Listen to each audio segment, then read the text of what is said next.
Hello, everyone. This is Trish McCabe from Conversations from the School of Hard Knocks.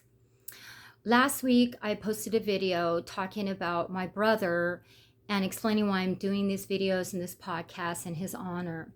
And the first topic that I discussed was warnings, red flags.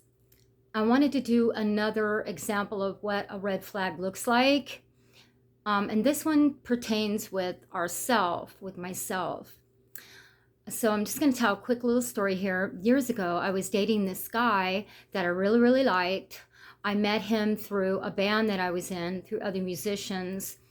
And of course, oftentimes in the band setting, there's a lot of drinking and partying and things like that.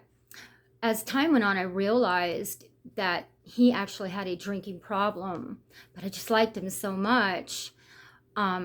So I made light of it. I made excuses. I told myself, oh, he'll be different with me, or we'll be able to work it out and whatever. And so I didn't say anything. So long story short, we ended up moving in together, getting engaged and everything.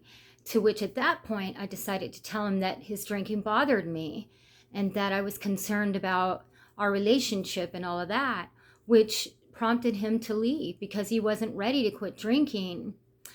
And so fast forward to the future, a couple of years ago, he contacted me to apologize for leaving. And I don't know, it just came to me. I was like, you know what?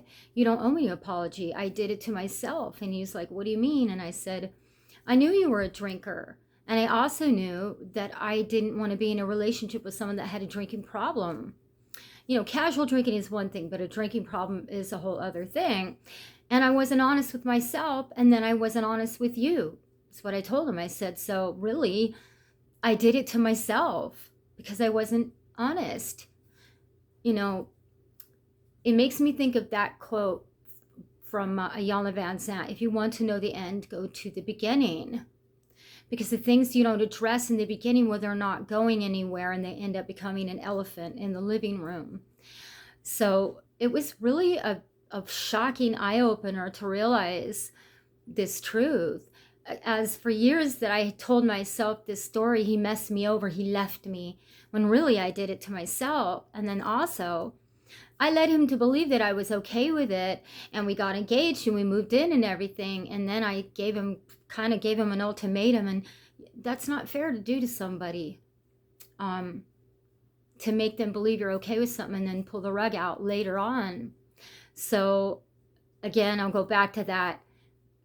This kind of red flag when you're not honest with yourself about what's happening in relationships can really cause a lot of pain. And so I thought I would share this because I think it's so important to be honest with ourselves.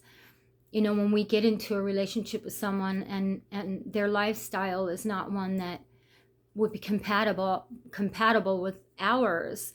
So anyways, I just thought I would share this with everyone today, hoping that someone can get something out of it. When you're out there dating, look for the red flags and be honest with yourself about them. It will save you a lot of time in the end, and heartache for sure. Anyways, thank you so much for listening. Until next time.